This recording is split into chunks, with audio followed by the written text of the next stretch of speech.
The morning was cold and gray when the bus pulled up in front of Westbrook Academy of Music. Through the foggy window, a 12-year-old girl named May looked at the tall brick building with its polished columns and perfectly trimmed hedges. Everything about this place screamed money and perfection. Two things her family did not have. She stepped off the bus with a worn backpack hanging from one shoulder. The zipper was broken on one side, and she had to hold it closed with her hand. Her shoes were clean but old, the soles starting to wear thin. Her coat was a size too big because her mother had bought it from a thrift store, hoping she would grow into it. May stood there for a moment, just looking. Students walked past her in expensive clothes, laughing and chatting like they owned the world. Some carried instrument cases that probably cost more than her family's car. Nobody looked at her. Nobody said hello. She was invisible. And honestly, she preferred it that way. Her family had moved to this city just 3 weeks ago. Before that, they lived in a small town in Ohio where her father worked at a factory.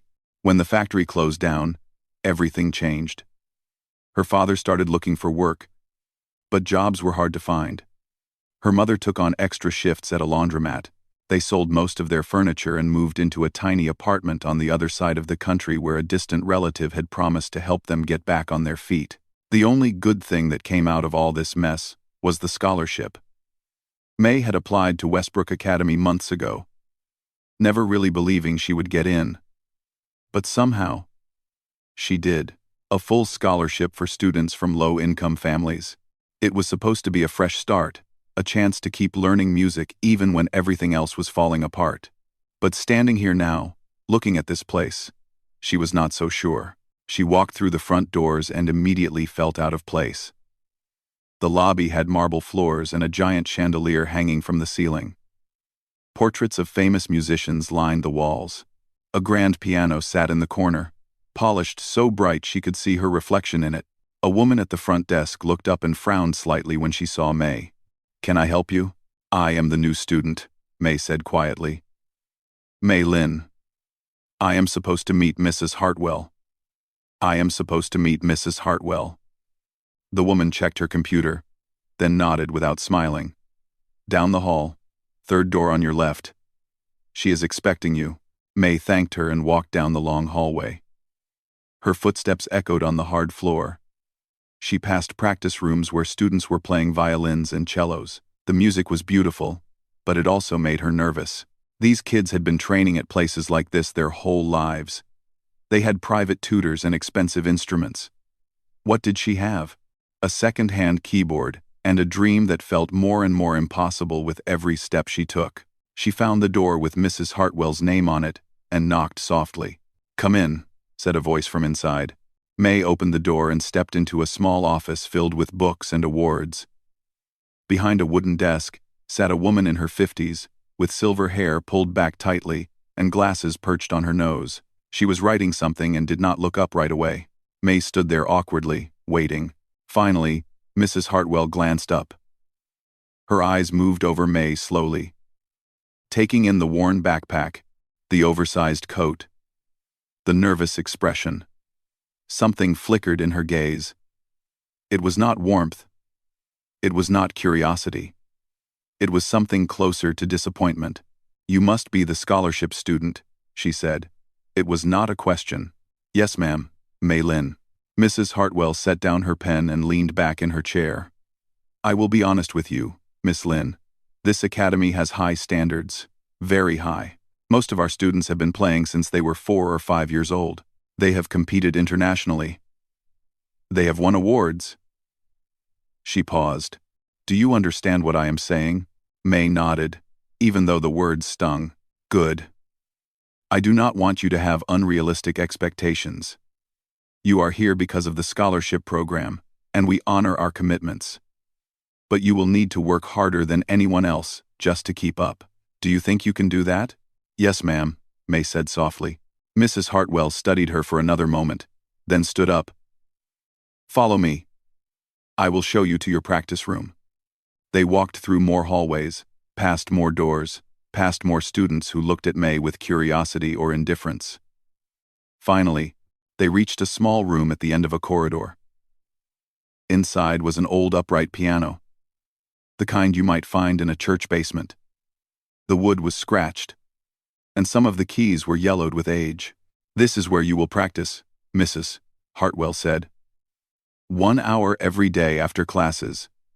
You may use the sheet music in the cabinet. Do not touch the instruments in the main hall. Those are for advanced students." May looked at the old piano. It was nothing like the grand pianos she had seen in the lobby and the concert rooms. But she did not complain. She had learned long ago that complaining did not change anything.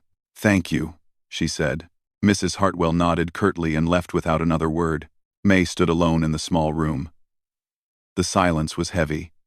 She set her backpack down and walked over to the piano. She pressed one key gently. The note that came out was slightly off. A little flat. The piano needed tuning, but it was still a piano, and that was enough. She sat down on the bench and placed her fingers on the keys. For a moment, she just sat there, feeling the cool ivory under her fingertips. Memories flooded back, her grandmother's hands guiding hers. The smell of jasmine tea. Hours spent practicing in a tiny living room while rain tapped against the window. Her grandmother had always told her that music was not about showing off. It was not about being the best or winning competitions. It was about something deeper. Something that came from the heart. Wait for the right moment. Her grandmother used to say, "The music will tell you when." May did not know when that moment would come, but she knew it was not today.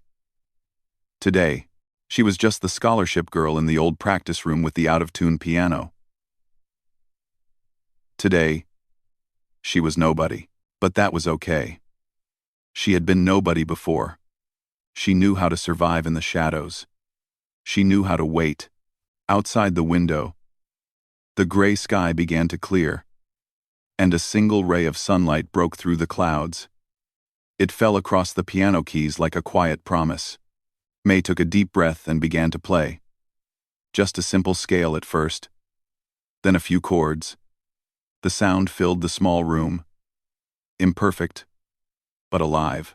Somewhere in this academy, students were performing complicated pieces on perfect instruments in beautiful concert halls.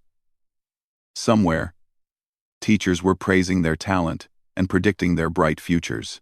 But here, in this forgotten corner, a girl with worn shoes and a broken backpack was playing music that no one could hear. And she was smiling, because she knew something they did not. She knew that the quietest people often have the loudest stories. And her story was just beginning. 3 weeks passed at Westbrook Academy, and May fell into a quiet routine. She went to her classes, sat in the back row, and said very little. During lunch, she ate alone near the window in the corner of the cafeteria. After school, she walked to her small practice room and played the old upright piano until the sun went down. Nobody bothered her. Nobody noticed her, and that was fine. The other students had their own world. They talked about summer trips to Paris and Vienna. They compared notes about which famous pianist they had met at private concerts. They wore clothes that cost more than May's family spent on groceries in a month. She was not part of their world, and she did not try to be. But even in the shadows, she could not escape everything. One afternoon, Mrs. Hartwell gathered all the piano students in the main hall for an announcement. May stood at the back of the group, half hidden behind a tall boy with perfectly combed hair. "As you all know," Mrs. Hartwell began, her voice sharp and clear. "The autumn recital is in 3 weeks. Every student will perform. This is not optional. This is your chance to show what you have learned and to represent this academy with excellence." A murmur of excitement rippled through the group. The autumn recital was a big deal. Parents came. Donors came. Sometimes, talent scouts from famous music schools came too. For many students, it was a chance to shine. For May, it was a chance to be embarrassed. Mrs. Hartwell began calling out names and assigning pieces.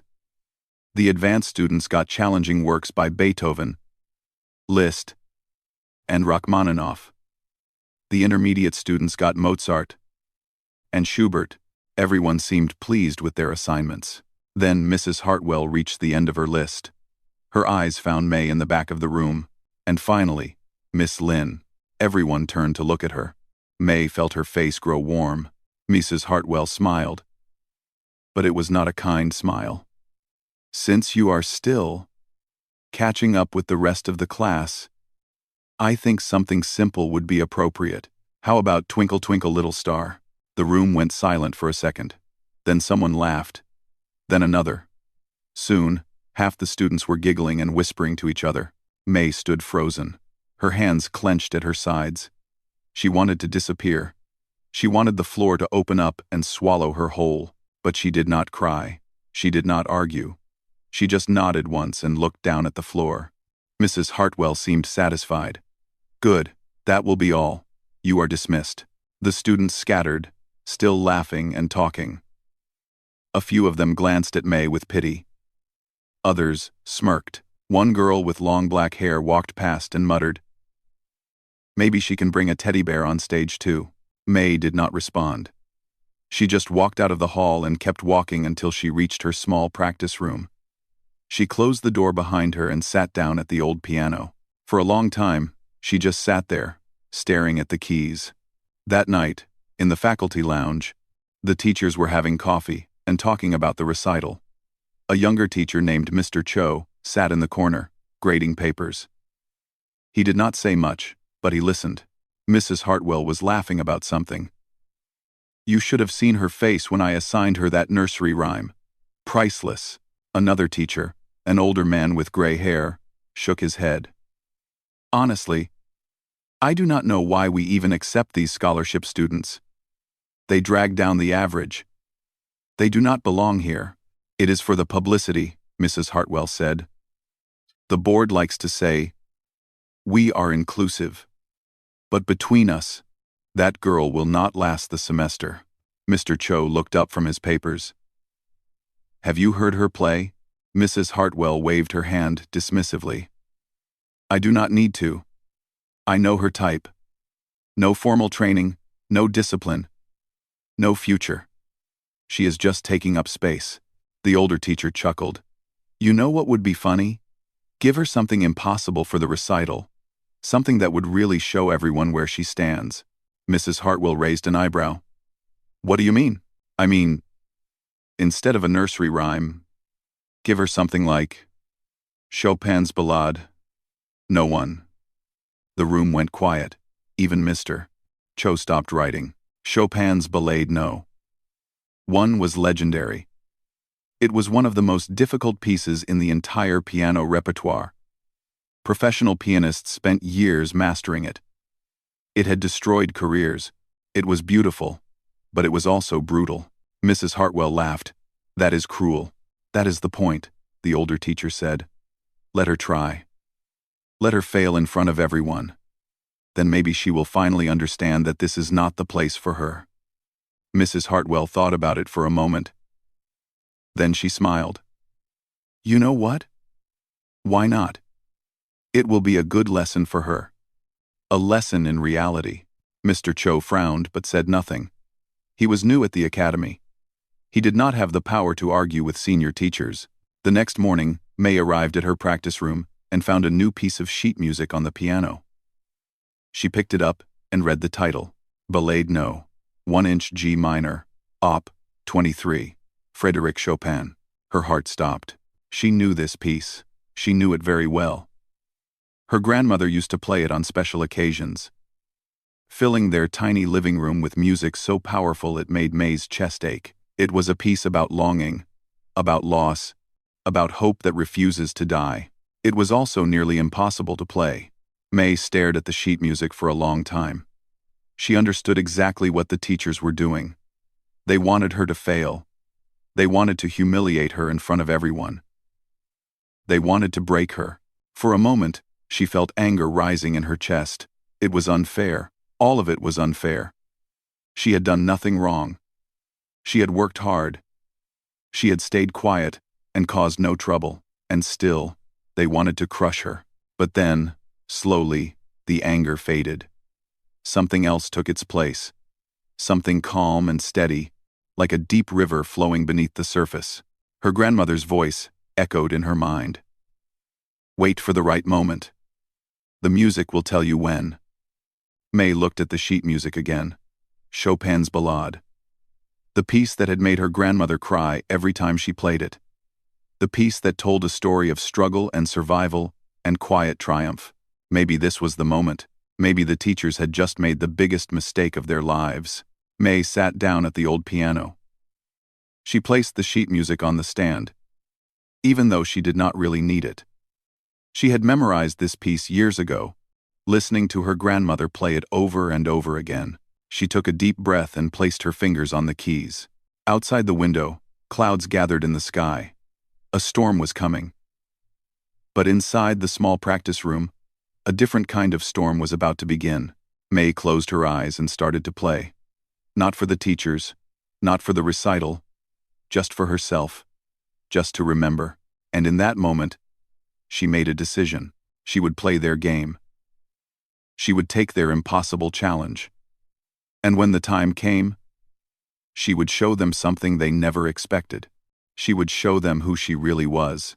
What nobody at Westbrook Academy knew, what nobody in this entire city knew, was that May had been playing piano since before she could read. Her fingers had touched the keys for the first time when she was just 3 years old. And the person who taught her was not some famous instructor or expensive private tutor. It was her grandmother. Her grandmother's name was Yun, and she had a story that May had heard 100 times, but never got tired of hearing. Back in China, many decades ago, Yun had been a rising star. She studied at one of the best conservatories in the country. Critics said she had the hands of an angel and the soul of a poet. She performed in grand concert halls. She won competitions. Everyone said she would become one of the greatest pianists of her generation. But then, everything changed. Political troubles swept through the country. The conservatory was shut down. Musicians, artists, and intellectuals were seen as dangerous.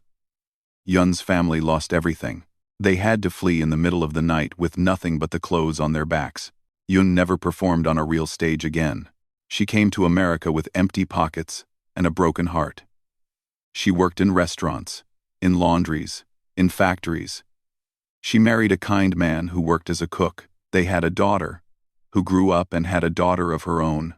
That daughter was May. When May was born, something changed in Yun. It was like a light came back on after years of darkness. She looked at her granddaughter and saw a second chance, not for fame or glory, but for something more important. A chance to pass on everything she knew. A chance to keep the music alive. She started teaching May when the girl was barely old enough to sit up straight on a piano bench. At first, it was just games. Pressing keys and listening to sounds, learning the names of notes like they were colors or animals. But as the years passed, the lessons became more serious. Yun was not an easy teacher. She was strict and demanding. She made May practice the same passage over and over until it was perfect. She taught her scales and arpeggios until May could play them in her sleep. She explained music theory in ways that made May's head spin sometimes.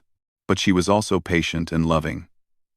When May got frustrated and wanted to quit, Yun would sit beside her and tell stories about the old days, about the concert halls in Shanghai, about the feeling of walking onto a stage and knowing that for the next hour, she would take hundreds of people on a journey through sound and emotion.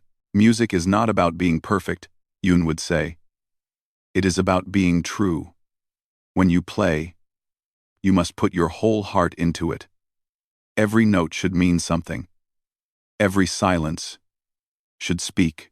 May did not always understand what her grandmother meant, but she kept practicing anyway. They could not afford a real piano. For years, May practiced on a small electronic keyboard that Yun had saved up for months to buy. The keys were lighter than a real piano, and the sound was thin and artificial, but it was enough. May practiced for hours every day, before school, after school, on weekends. While other kids played outside or watched television, May sat in front of that little keyboard, working through pieces that most children her age had never even heard of. By the time she was 8, she had memorized all of Bach's 2-part inventions. By 10, she was playing Beethoven sonatas. By 12, she knew over 200 pieces by heart, including works by Chopin, Debussy, Rachmaninoff, and Liszt. But here is the strange part. May never performed for anyone except her grandmother. She never entered competitions. She never played at school, concerts, or talent shows. When teachers asked if she had any hobbies, she just shrugged and said she liked to read. This was not an accident. It was her grandmother's wish. The world is full of people who want to show off, Yun told her once. They play music to impress others, to win prizes, to become famous. But that is not why music exists. Music exists to touch the soul. And you cannot touch someone's soul if you are only thinking about yourself. She made May promise to keep her gift hidden until the right moment came. You will know when, Yun said. The music will tell you. And when that moment arrives, you must be brave. You must play not to prove anything, but to share something true. May did not fully understand, but she trusted her grandmother more than anyone in the world. So she kept her promise. Then, 6 months before the move, everything fell apart. Yun got sick. It started with a cough that would not go away. Then came the tiredness, the weight loss, the trips to the hospital. The doctors used words that May did not want to hear, words like advanced and nothing more we can do. In her final weeks, Yun could not get out of bed. May would sit beside her, holding her thin hand, trying not to cry. One evening, Yun asked May to play something for her. May brought the little keyboard into the bedroom and set it up where her grandmother could see. Then she sat down and played Chopin's Ballade. No, 1. The same piece her grandmother had played for her so many times. The piece that told a story of loss and longing and hope. When the last note faded away, May looked at her grandmother. Tears were streaming down the old woman's face. But she was smiling. That was beautiful, Yun whispered. You are ready. Ready for what? May asked. But her grandmother just closed her eyes and squeezed her hand. You will know. When the moment comes, you will know. 3 days later, Yun passed away in her sleep. May did not play piano for a month after that. She could not even look at the keyboard without crying. The silence in the house was unbearable. But slowly, day by day, she started to heal. She started to remember not just the sadness, but also the joy. All those years of lessons, all those hours of practice, all those stories and smiles and moments of connection, her grandmother had given her a gift. Not just the gift of music, but the gift of a purpose. And May was not going to let that gift go to waste. Now, sitting in her small practice room at Westbrook Academy, looking at the sheet music for Chopin's Ballade, May finally understood. This was the moment her grandmother had talked about. This was the test. Not a test of skill, but a test of heart. The teachers wanted to humiliate her. They wanted to prove that she did not belong, but they had no idea who they were dealing with. They had no idea what she carried inside her. May thought about her grandmother's words. Play not to prove anything, but to share something true. She took a deep breath. She placed her fingers on the keys. And she began to practice. Not to impress anyone. Not to win anything. Just to honor the woman who had believed in her when no one else did. Outside, the wind picked up and rattled the window. Inside, the old piano sang. The recital was 2 weeks away. May would be ready. And when she walked onto that stage, she would not be alone. Her grandmother would be with her. In every note, in every breath, in every beat of her heart. The night of the autumn recital arrived faster than anyone expected. The leaves outside had turned golden and red, and a cool breeze swept through the city as evening fell. Inside Westbrook Academy, everything was buzzing with excitement and nervous energy. The main auditorium was transformed. Velvet curtains hung on either side of the stage. Fresh flowers decorated the entrance. Crystal chandeliers cast a warm glow over hundreds of polished wooden seats. A magnificent Steinway grand piano sat in the center of the stage, its black surface gleaming under the spotlights like a mirror. Parents began arriving in expensive cars, dressed in their finest clothes. Donors and board members shook hands in the lobby, sipping champagne and talking about how proud they were to support such a prestigious institution. Talent scouts from famous music schools sat in reserved seats near the front, notebooks ready, eyes sharp. This was the night when futures could be made. One great performance could open doors that would otherwise stay closed forever. Everyone knew the stakes. Backstage, the students waited in a large dressing room. Some paced back and forth, muttering to themselves. Others sat quietly with their eyes closed, running through their pieces in their minds. A few stretched their fingers and wrists, preparing their hands for the demanding work ahead. May sat alone in a corner, away from everyone else. She wore a simple black dress that her mother had sewn by hand over the past 2 weeks. It was nothing fancy, just plain fabric with no decorations, but her mother had put so much love into every stitch that May felt like she was wearing armor. Her hair was pulled back in a neat bun, held in place by a small jade pin that had belonged to her grandmother. It was the only piece of jewelry Yoon had brought with her when she fled China all those years ago. May had found it in a small box after the funeral, along with a note that said, "For my May, when she is ready." She touched the pin gently and closed her eyes. Around her, the other students whispered and giggled. A few of them glanced in her direction with smirks on their faces. Word had spread about the impossible piece she had been assigned. Everyone knew what the teachers were trying to do. Some felt sorry for her. Most just wanted to see what would happen. "I heard she has not even been playing for that long," one girl whispered to her friend. "This is going to be so embarrassing. Maybe she will just run off stage," another boy said with a laugh. "I would if I were her." May heard them, but she did not react. She kept her eyes closed and her breathing steady. In her mind, she was not in this dressing room. She was back in her grandmother's living room, sitting at the old keyboard, listening to Yoon's gentle voice, guiding her through the music. One by one, the students were called to perform. The auditorium filled with beautiful music. A boy played a Beethoven sonata with technical precision that impressed everyone. A girl performed a Liszt piece with such speed and power that the audience gasped.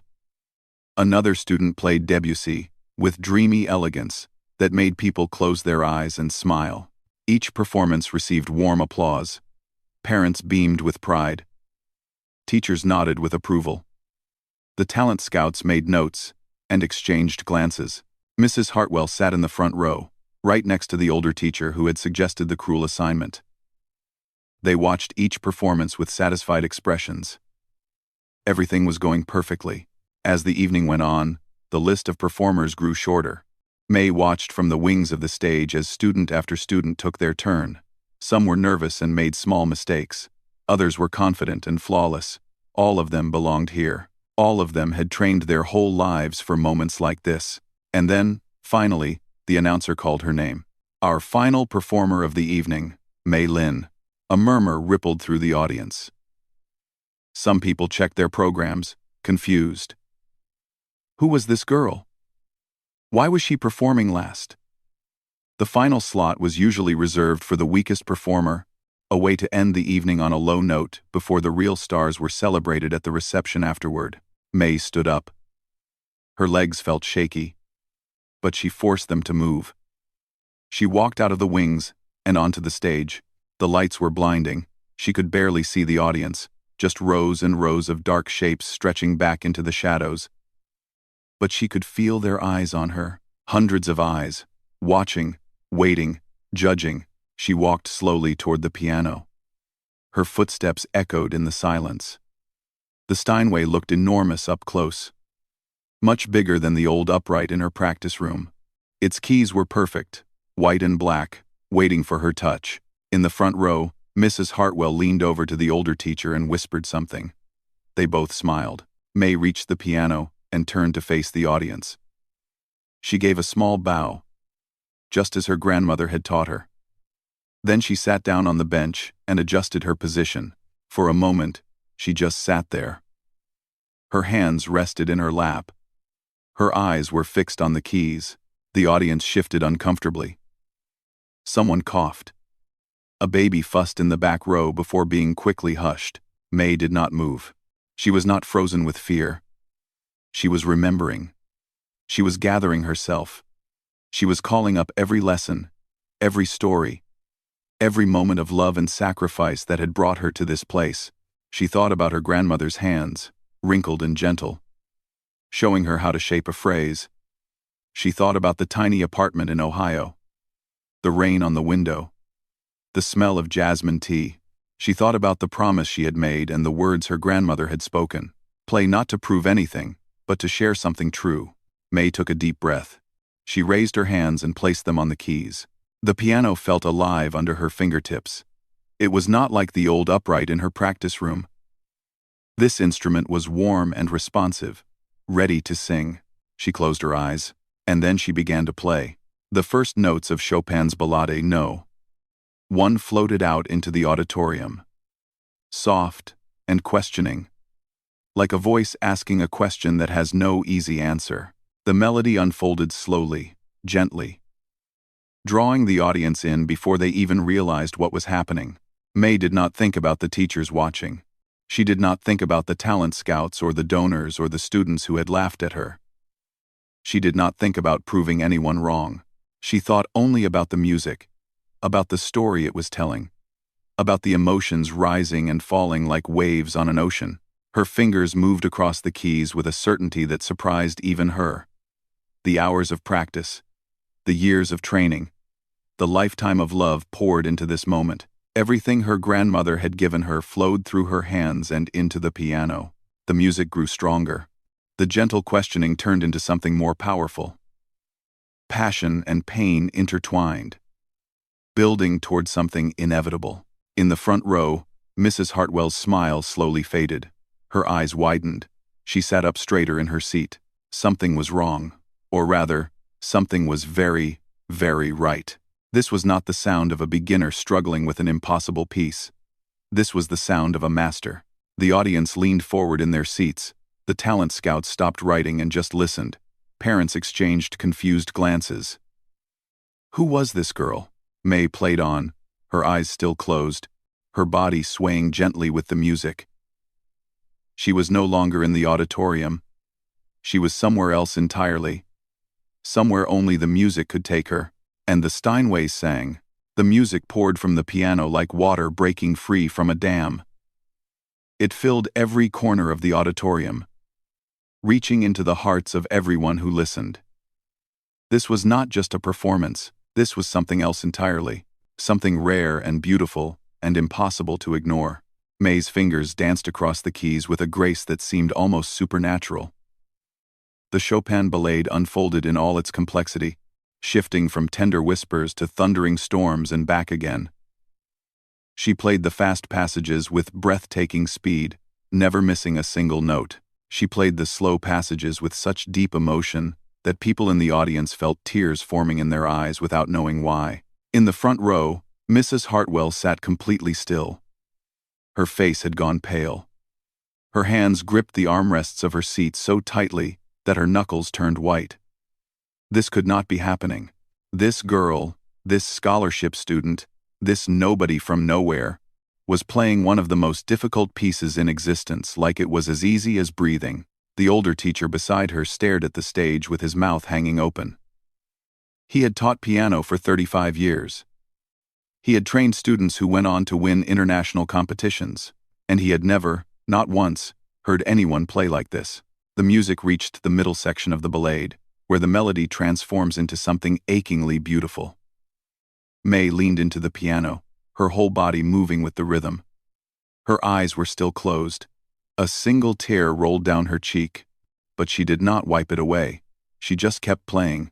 In the audience, a woman in an expensive dress reached for her husband's hand and squeezed it. A man in the back row who had been checking his phone put it away and leaned forward. A little girl sitting on her mother's lap stopped fidgeting and watched the stage with wide eyes. Everyone was caught in the same spell. The music built and built, climbing higher and higher like a bird rising into the sky. Then came the famous technical passages, the ones that had destroyed countless pianists over the years, cascades of notes tumbling down the keyboard, hands crossing over each other in complex patterns, speed and power and precision, all at once. May played through them like they were nothing, like she had been born to play this piece, like the piano was not a separate instrument but an extension of her own body and soul. The talent scouts in the reserved seats exchanged looks of disbelief. One of them, a woman from a famous conservatory on the East Coast, was already reaching for her business card. Another, a man who had discovered some of the biggest names in classical music, just shook his head slowly and smiled. The ballade rushed toward its climax. The music grew darker, more intense. There was anger in it now, and defiance. But underneath all that, there was also hope, a stubborn, unbreakable hope that refused to die no matter how hard the world tried to crush it. May thought about her grandmother in those final moments. She thought about all the years of sacrifice, the dreams that were stolen, the life that could have been. But she also thought about the love, the endless, patient, unconditional love that had shaped her into who she was. This performance was not revenge. It was not about proving the teachers wrong or showing off her skills. It was a gift, a thank you, a promise kept. The final chords rang out, massive and powerful, shaking the very air in the auditorium. Then, one last soft phrase, like a gentle goodbye. And then, silence. May lifted her hands from the keys and let them rest in her lap. She opened her eyes. For a moment, nobody moved. Nobody breathed. The silence was so complete that you could hear the faint hum of the lights above the stage. Then, from somewhere in the back of the auditorium, someone stood up, a single person, rising to their feet. Then another. Then another. Within seconds, the entire audience was standing. And then came the applause. It started like distant thunder and grew into a roar. People clapped so hard their hands hurt. Some cheered. Some wiped tears from their faces. The little girl in the front row jumped up and down, clapping with pure joy. May sat at the piano, overwhelmed. She had not expected this. She had not played for applause or recognition. She had played for her grandmother. She had played because it was time. But the audience would not stop. They kept clapping and cheering. Minute after minute, someone shouted, "Brava!" Others joined in. The sound washed over May like a warm wave. Finally, she stood up. Her legs were trembling. She turned to face the audience and gave a small bow, just as her grandmother had taught her. The applause grew even louder. In the front row, Mrs. Hartwell remained seated. She was the only person in the entire auditorium who was not standing. Her face was a mask of shock and something else. Shame, perhaps, or fear. She did not clap. She did not move. She just stared at the girl on stage like she was seeing a ghost. May walked off the stage and into the wings. Her heart was pounding. Her hands were shaking. But deep inside, she felt a peace she had not felt since her grandmother passed away. She had done it. She had kept her promise. Backstage, the other students parted to let her through. Nobody laughed now. Nobody whispered cruel jokes. They just watched her with a mixture of awe and confusion, like they were seeing her for the first time. Mr. Cho, the young teacher who had been silent in the faculty lounge that night, was waiting near the dressing room door. His eyes were red and wet. "That was incredible," he said softly. "Who taught you to play like that?" May looked at him. She thought about all the ways she could answer that question. She could talk about the hours of practice, the years of training, the technical skills she had developed, but that was not the real answer. "Someone who believed in me," she said simply. "Someone who taught me that music is not about showing off. It is about sharing something true." Mr. Cho nodded slowly.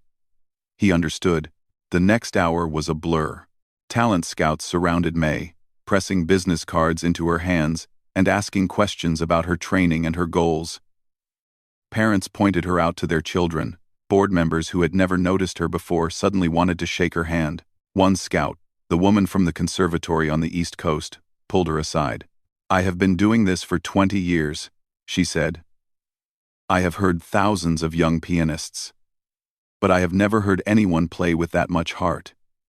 We would be honored to offer you a full scholarship. Think about it." May thanked her politely and tucked the card into her pocket.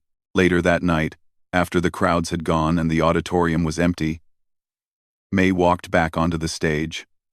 The Steinway stood silent in the dim light. She ran her fingers along its smooth surface and smiled. She thought about the small practice room with the out-of-tune piano. She thought about the worn backpack and the second-hand clothes. She thought about all the people who had looked at her and seen nothing. But she also thought about her mother, who had sewn her dress with loving hands. Her father, who had worked so hard to give her a chance. And her grandmother, who had seen something in her that no one else could see.